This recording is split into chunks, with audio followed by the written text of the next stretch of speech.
Imom Buxoriy rahmatullohi alayhi o'zini Sahih Buxoriy kitobida eng oxirgi hadisini quyidagi hadisni olib keladi.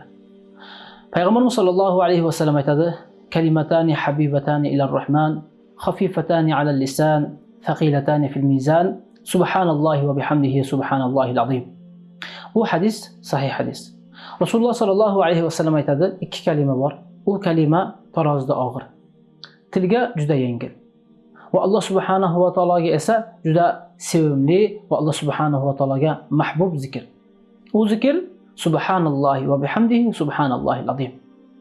Zikrning ma'nosi Alloh subhanahu va taolo barcha ayblardan toza. Subhanallohil azim. Alloh subhanahu va taolo ulug' zot, unda bironta kamchilik yo'q degan ma'noni anglatadi.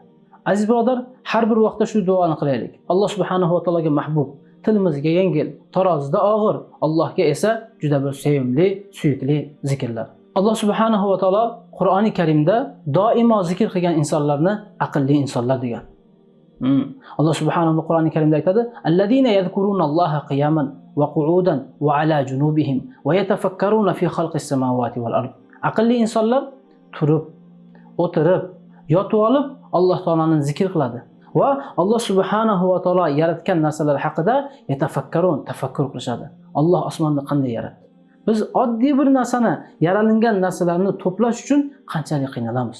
Va o'sha to'plagan narsamiz ham ma'lum bir muddatgacha bizga foyda beradi. U ma'lum muddatdan keyin foydasini emas, ziyonni beradi. Lekin Alloh taolo yaratgan necha millar oldin, necha ming yil oldin yaratgan osmon yerlar yana Alloh subhanahu va taoloning maxluqlariga foyda beryapti. Shuning uchun azizlar, doimo aqlli insonning sifati doimo Alloh taoloni zikr qilishlik.